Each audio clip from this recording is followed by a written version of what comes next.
My point here is that if you can't help your children set and get goals because you're not good at it, you don't have to be ashamed of it.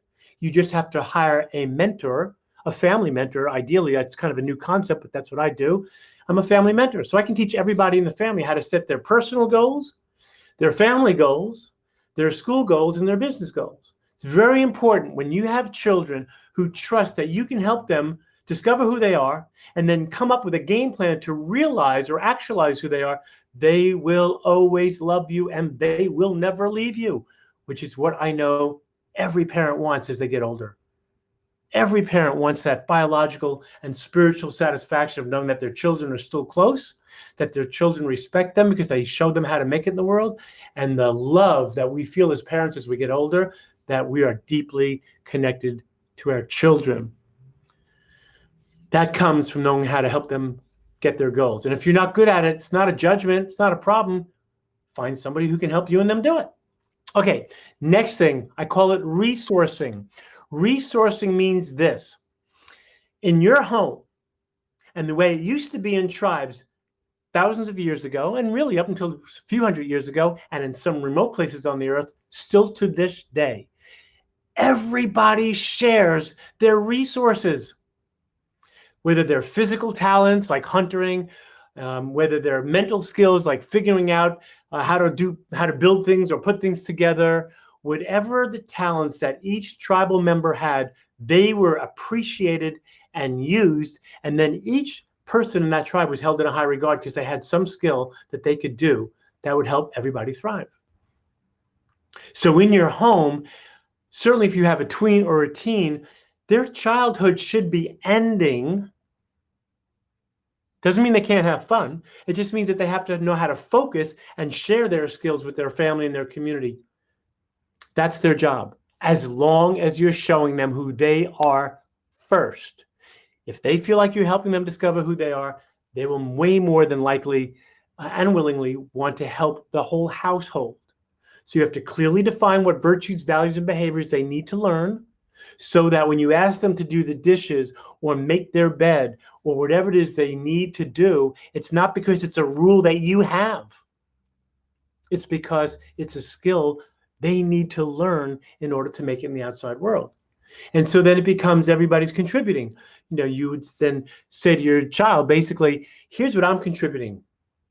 I'm going to work every day, or I'm sitting at home online at my job, earning money so you can eat food, have a roof over your head, and sleep in a bed. What I'm asking you to contribute back to receive those things is to make your bed and do this, take out the garbage, whatever it may be, because that's what you're going to need to know how to do when you move out. And I'm asking you to do it now so that we can reciprocate our resources. We can share them. So if you have a child who's 16 and you're still making their bed, I'm going to challenge you. And when I say the word challenge, it doesn't mean angry. It doesn't mean conflict. It means challenging means an opportunity to do something better. That's how we define it in our work. A challenge is an opportunity to adapt to adversity better.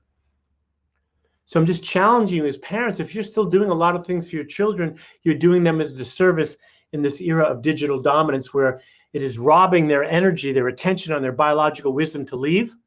And so they're creating children for you. And I'm saying this with no judgment. I coach families who have 25-year-olds living at home because they haven't grown up yet. I'm saying that with great compassion and sadness. So you want to share everybody's talents. Okay, next step. I call this reconciliation. Here's what that means. There's going to be times when your children are not going to do what you're asking them to do. I'm sure with a nod of your head, you would say, yes, Dr. Mark, that's happened like every second here in my house. Okay? They're not going to do everything you ask them to do. Here's the thing. We don't use punishments in my method called the Right Way Method of Family Unity. When Lisa Ling was showing this on international TV just a few nights ago, what she was pointing to is that every family has to have a way. The reason why we can take dozens and dozens of strange young men on a Friday night, we've never met them before, and by Sunday they never want to go back to their families. I'm exaggerating. But it's because we know how to work with them, and we use consequences. We never punish them, but we know how to use consequences. You have to become skillful at knowing when to use your authority and when to use your consequences in a way that teach them lessons on how to make it in the outside world. If you want to motivate your children, especially if you have a tween or a teen, the way that you're going to motivate them is to say, hey, I'm so happy you're 12 now or 15. I'm going to now teach you how to make it in the outside world so that you can move on with your life in a really positive way.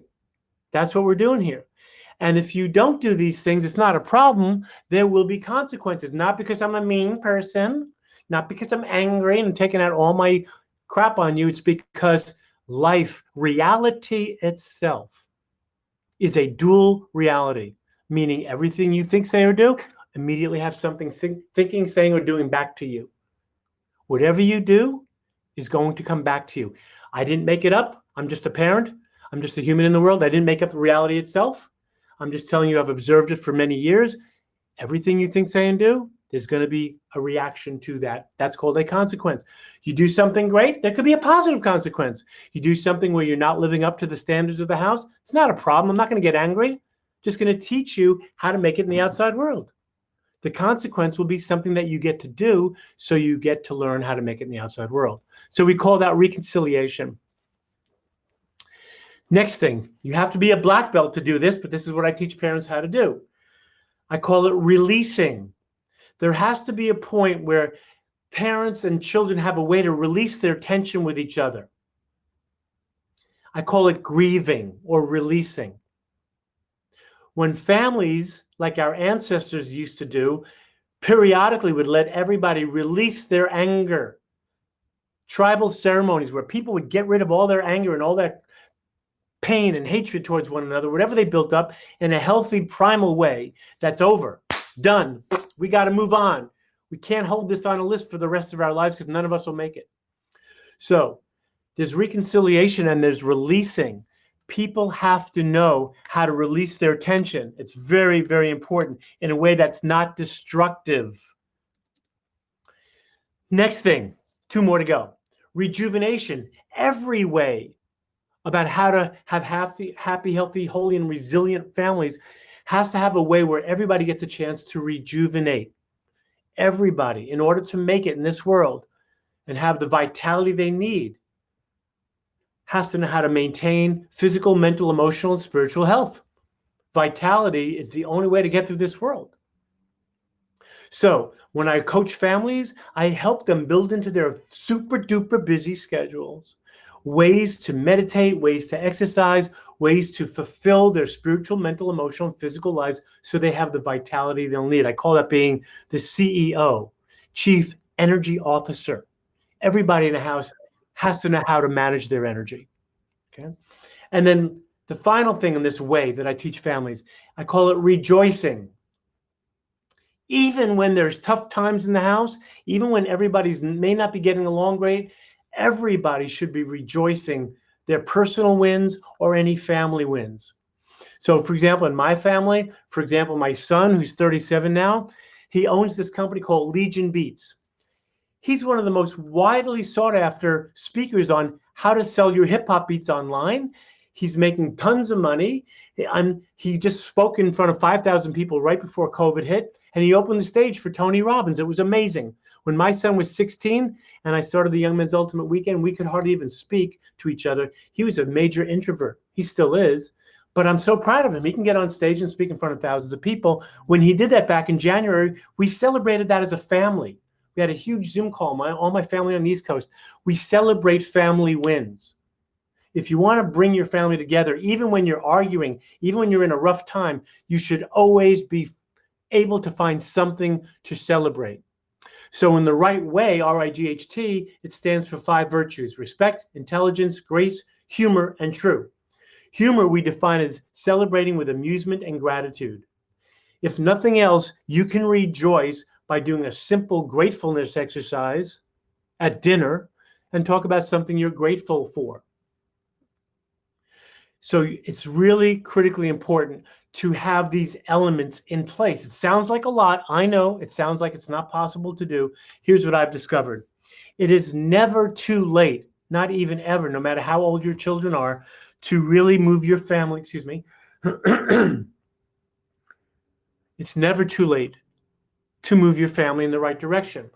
I just finished coaching a family where the parents came to me. Their daughters are 46, oh yes, 43, and 37. And they've been carrying on a lot of family trauma for a long time. And now we're resolving it. But I use this way. I use a method. I don't make stuff up on the spot. I have a way, I have a method. And so that's what I'm teaching the family how to use, is a method. So they're using it with their grandchildren now, or their children's children. So the whole family's being brought up on a way. So I have about 20 minutes before I need to get ready for an event, a radio interview at 3. So here's what I would like to do. I would like to spend some time answering some questions if you have. And then I think I may have time to teach you the communication technique or the relaxation technique. So I just was wondering, are there any questions that anybody may have? I don't see any right now. If Okay. you want to do the relaxation technique first. Okay. Does anybody Let's have do that. questions?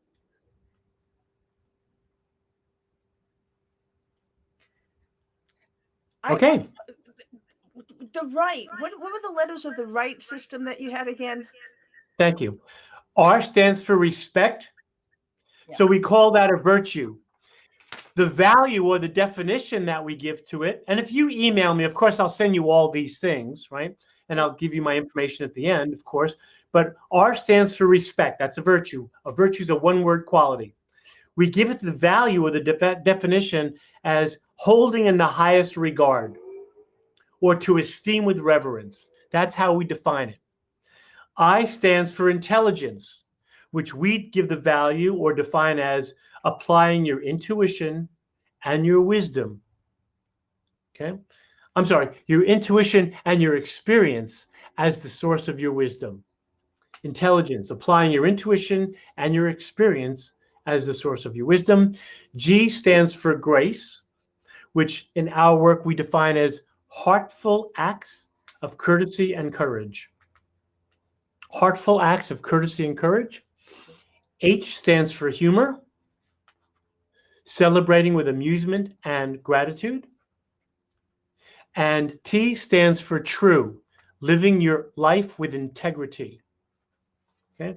Which means you know your own personal virtues and values. Like I have a list of 9 virtues and values that are true for me. I know who I am. So when I'm living in integrity, it's because all my behaviors are expressions of my virtues, right? So we never use the word truth, T-R-U-T-H, because I've watched too many countries kill each other over what they think the truth is. So in our model, there is no truth. There's only what's true for you, what's true for your family, and we honor that, okay? So those are the 5 right virtues and their definitions. Okay, so since we have some time and there's no questions right now, and I will give you how to contact me, after the presentation's over, so you can. I will say that we're grassroots based right here in the Bay Area, of course, but we're now, I've been coaching all around the world, certainly since COVID, but I love to respond to inquiries from people, especially who are local, just because it's the Bay Area. But of course, everywhere and anywhere, people are welcome to communicate with me. All right, let me teach you a very simple way to relax yourself. Okay, it'll take about 5 or 10 minutes to learn. It'll take you 6 months to become a black belt. And if you can become a black belt at dealing with your children, which means no matter what the hell they say, no matter what the hell they do, unless they're physically harming you, which God forbid shouldn't happen, unless they're really harming you physically, I am encouraging you as parents to relax.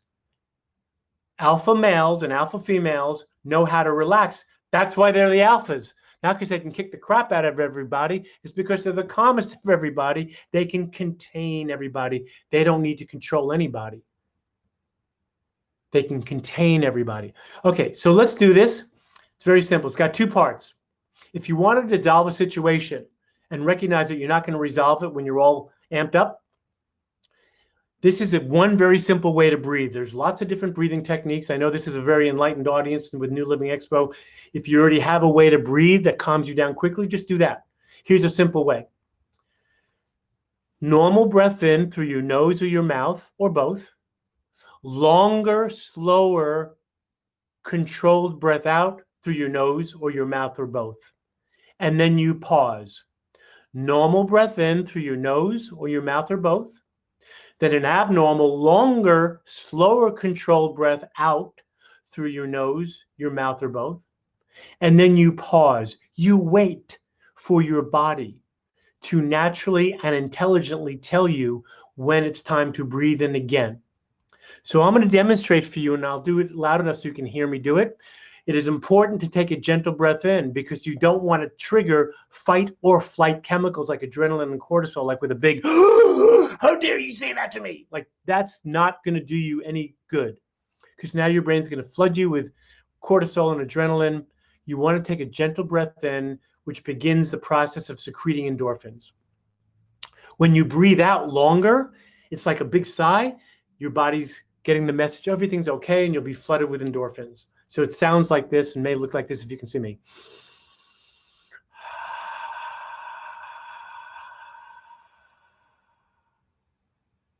Now I'm pausing. I can talk to you while I'm not breathing. Now my body's saying, dude, better breathe.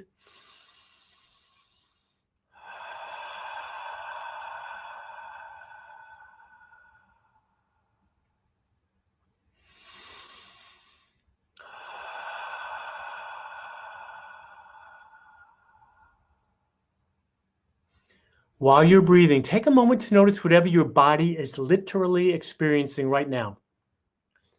And say it to yourself. I'm going to demonstrate. To myself, I'm going to say what my body's experiencing. I feel my butt on the chair. I feel my hands on my lap. I feel my feet on the floor. I feel my back up against the back support. I feel my right shoulder moving. I feel myself breathing in.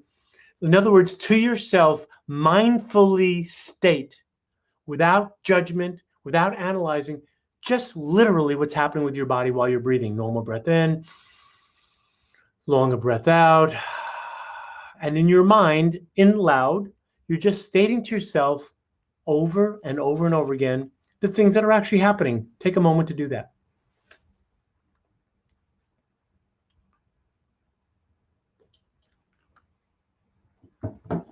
If your mind wanders, that's what minds do. Don't get upset like, oh, I suck at meditation. You just go, I feel my butt on the chair again. Take a moment to notice whatever you're hearing. So you might say, I hear somebody talking. I hear a car going by. I hear myself breathing. I hear my dog panting, whatever it may be. While you're breathing, normal breath in, long breath out. And just state to yourself whatever you're hearing, and then take a moment to notice and state to yourself whatever you're seeing. If your eyes are closed, you just state the shapes, the colors, whatever you might be seeing. If your eyes are open, you might say, oh, I see a person on the screen. I see a window. I see my son walking by. Whatever it is, you're just going to state to yourself whatever you're seeing while you're breathing. If your mind wanders, that's what minds do. It's okay. It's okay. And then when you're ready, just slowly and gently bring your attention back to this webinar or this presentation.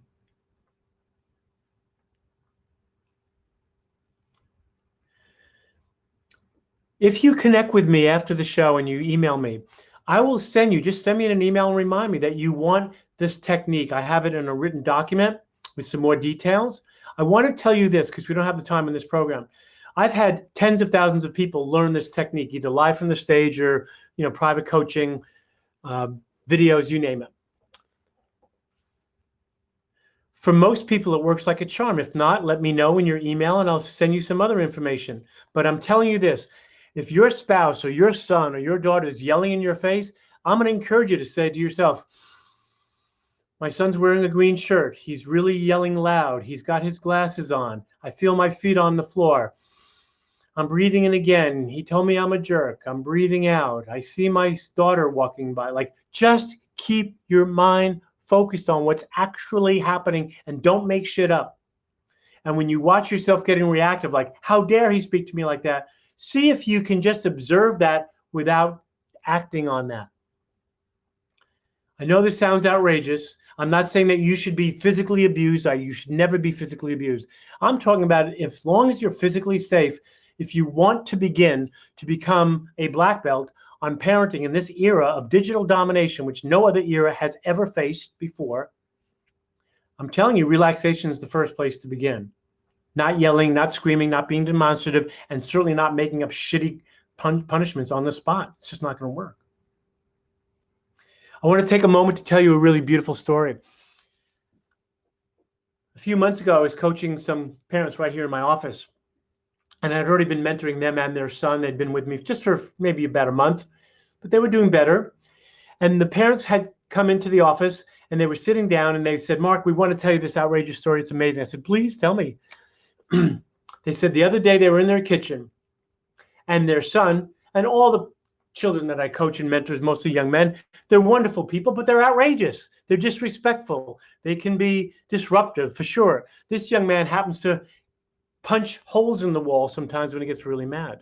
He can do some pretty outrageous things. Stormed into the kitchen, and the parents were there cooking.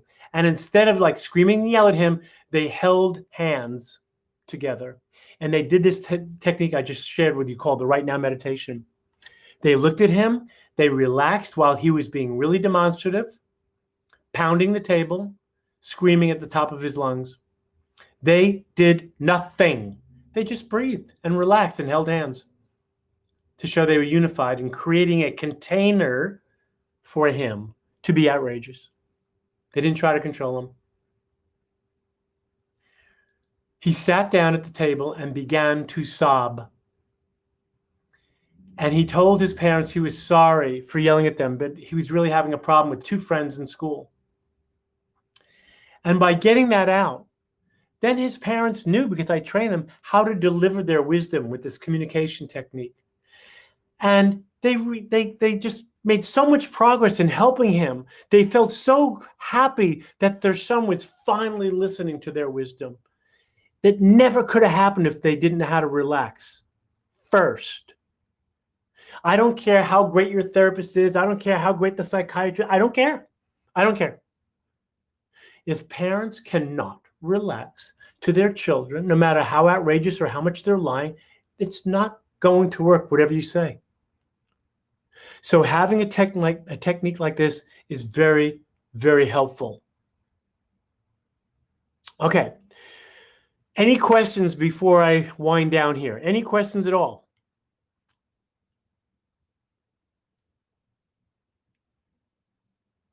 I think you can chat them in, and then Lana Jean can get them over to me.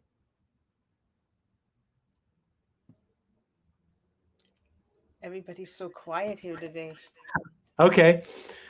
Well, I think this could be a technique that could work for people that manage groups of children or older adults that they're dealing with. They might have dementia or any kind of a situation that's potentially stressful, even though your focus is on family systems.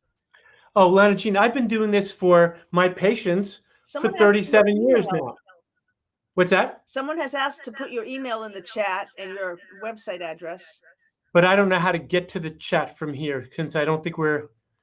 Dr. Mark has a page on the speakers section of the New Living Expo website with all the contact information available. Okay.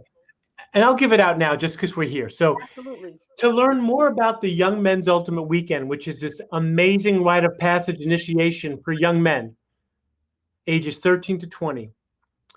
We will be doing it live again, God willing, in the summer, in July and August in Sebastopol. People come from all over the country to come to this event, while I'm in a hotel nearby doing a rite of passage event for parents.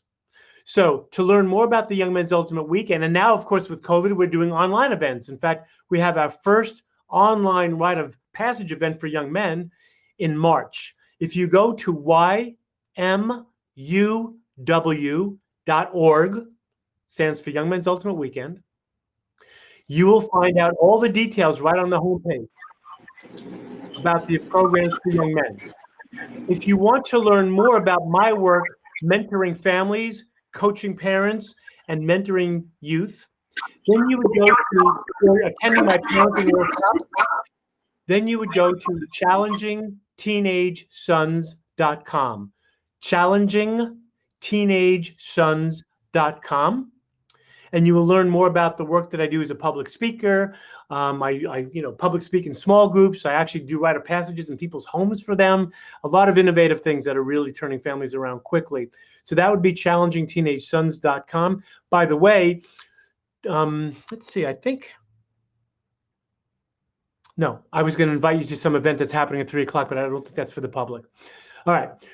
So if you want to reach me personally, you can email me at Mark, M-A-R-K, at markschillinger.com, S-C-H-I-L-L-I-N-G-E-R, Mark at markschillinger.com. Because I'm not a very good administrator, you may be taking a risk. I will get back to you. It may take 2 or 3 lifetimes, but I will get back. And if you email YMEW or Challenging Teenage Sons, chances are way better my staff will get that information over to me as well. So we're really open to communicating. We do a good job getting back to people quickly. Just send us information. We're happy to help. I want to say, Lana Jean, to what you were responding, what you're saying about the technique. I can do this technique when I'm speaking to my patients and nobody knows. This technique is to be used all day long.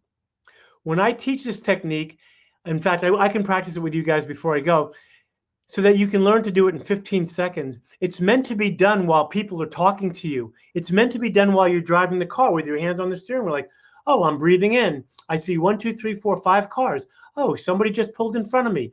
Oh, I see 1, 2, 3, 4 clouds. Oh, my hands are on the steering wheel. I feel my back up against the car seat. Like, you want to practice all throughout the day, 15 seconds or less. Yep. And you can do this anywhere, anytime. Okay. When I was studying meditation in Queens, in New York, with my first saint, it was in Grand Central Station. We had a practice right in Grand Central Station at 5 p.m. rush hour. If you can relax there, you can relax in front of your children who's calling you some bad name. Okay. So you can do this technique anywhere. All right. So let's do that technique again for, let's say we'll do 30 seconds and then we'll get you down to 15 seconds before I give you my final words of wisdom here. All right, so take a moment to take a natural breath in through your nose or your mouth or both.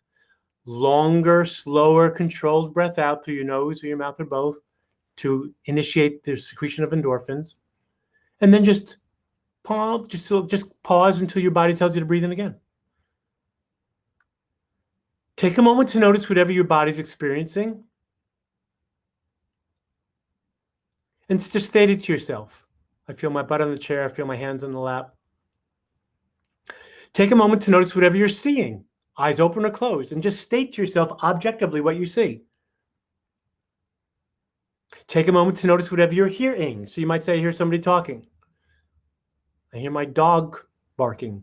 I hear a noise while you're breathing. And then take a moment to slowly open your eyes if they're closed. If your eyes are open, just take a moment to start noticing everything around you as you bring your attention back into the room. Okay. So that's like 30 seconds.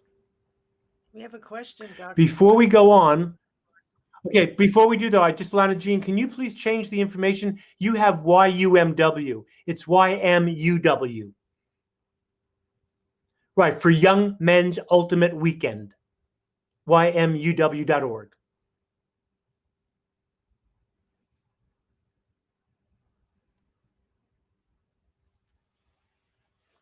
Okay, and you said there's a question? I can't hear you. I can't hear you. Crystal has asked if you have a different website or training option for adult children. If I'm going to be working with adult children like who are over 20, and I do, then they would want to communicate to me through challengingteenagesons.com. And Deb R asks if this is helpful if you're having a panic attack. Not only is it the #1 technique that I describe as a doctor for all of my patients, if you're having a panic attack, this is what I would recommend you do first. When you become a black belt at this, and this is going to take 6 months of doing this 15 times a day for 15 seconds, which is how I teach it for my patients and the doctors who study with me, you would do this anytime you had a thought that was stressful. Like when I teach relaxation to my parents and my children that I coach and my patients, I don't say wait till the end of the day and go drink a beer and relax. I go right on the spot, do the technique. You have to change your brain chemistry from the panic of adrenaline and cortisol to the relaxation of endorphins and dopamine and serotonin. So yes, it is beneficial to do before you have the panic attack. And if you do get a panic attack, you're ready to go. Talk about being enlightened or self-realized or self-actualized. It's not something you practice when you need it. It's what you do all the time. I guess the hip term these days is yoga off the mat. Like the way I was trained in yoga or anything spiritual, it's nonstop. There's nothing other than that. So you want to practice relaxing the rest of your life all day long, and chances are you won't even have a panic attack. And if you do, you know what to do. Okay, let's wind down. I want to just give you some final words of wisdom here if I could. And it's basically this. We are the ones we've been waiting for. I mean that most sincerely. I remember when I was a teenager, I went to the very first Earth Day in New York City. And I remember like Fifth Avenue being closed, and I volunteered, and I got to open up folding chairs for the folk singers like Joan Baez and Odetta and Buffy St. Marie and Arlo Guthrie. I mean, it was just amazing. I was volunteering. And I realized then that for me, I was never going to get involved with politics or anything like that. In fact, I really didn't think that politics would ever change anything. And here it is now, 50 years later since that event. I'm 67. And for me, I was right. Politics didn't really change the world I thought it could. It's up to us, is what I'm saying. I believe that if the world is really going to change, where men and women know how to cooperate and be generous and be more loving and respectful, and we get away from the model of domination and greed and hatred, it's only going to happen because parents know how to raise healthy, happy, holy, resilient children. Because what's coming next ain't like nothing you've ever seen in what's coming in the world. We are being asked as a civilization to adapt to the onslaught of devices and artificial intelligence way faster than humanity has ever had to adapt to anything. So it's up to us as the parents to learn a method or a way to adapt to what's happening, and then it won't be a problem. You can't learn it overnight. It takes 3 to 6 months to learn, whether it's my method or anybody else's. I'm not the only one who has a good method out there. But making stuff up as a way to react to your own relationship to the changes that are happening so fast and all the work you have to do is not good. So it's up to us. Invest the time and the money and energy to learn a way to raise your children. I don't care if they're 50 or 5. And you will be amazed at how your happiness will grow because you have a whole, complete family. So the way to contact us, ymuw.org, to learn more about the Young Men's Ultimate Weekend and the mentoring I do for young men. ChallengingTeenageSons.com, because right now, if you go to that website, you'll see we have an online course coming up for parents starting in January, an 8-week course. You will learn all the tricks of the trade, make you a black belt in 8 weeks. I'm not kidding you. Okay, you just have to practice. We have an online course for young men starting in March. It'll be fantastic. So check out the websites. If you have any questions, both of those websites have a lot of FAQ. If you have any questions, any concerns, whatever, email me directly or do the info@ymuw.org or challengingteenagesons.com. I am happy and honored to do whatever I can to help you and your families. Thank you for having me. I know we have another minute or two before I have to go. I can take one more question if there is one. I can't hear you. Excellent words of wisdom for the times we're in, and it really ties it all together, and how we're the root of the change. We are.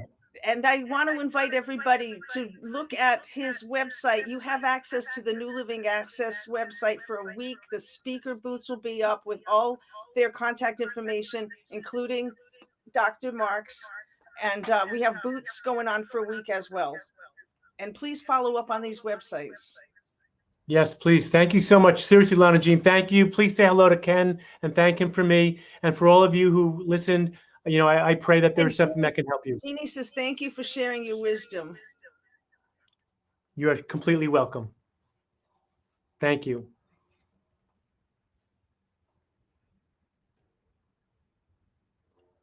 Dee says thank you. You're welcome, Dee. Thank you. Okay, I'm going to unmute you all if you want to give him a round of applause. Thank you. Thank you. Thank you. Check out the show on Lisa Ling on CNN.com. It was very powerful. 42 minutes showing how to initiate young men, just like your sons and mine. Very powerful. This is Life with Lisa Ling. How do you spell that? Lisa, Lisa, Ling, Ling. She's world famous on CNN.com. This is Life with Lisa Ling. Put it in the chat. Cool. Okay, I'm going to get ready for my next event. So I guess I'm going to click off. You have, yes, you may do that. Thank you. Okay, thank you so much. Okay. Bye.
There I am on the new Living Expo website, 3 p.m., almost showtime. From trauma to transformation, manifesting healing gifts. Next level from trauma to triumph.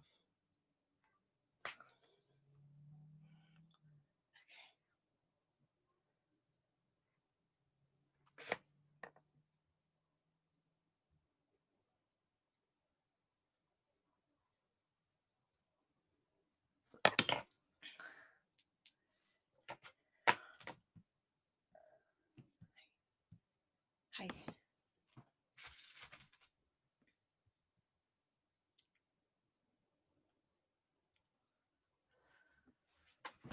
Manifesting healing gifts. Manifesting healing gifts.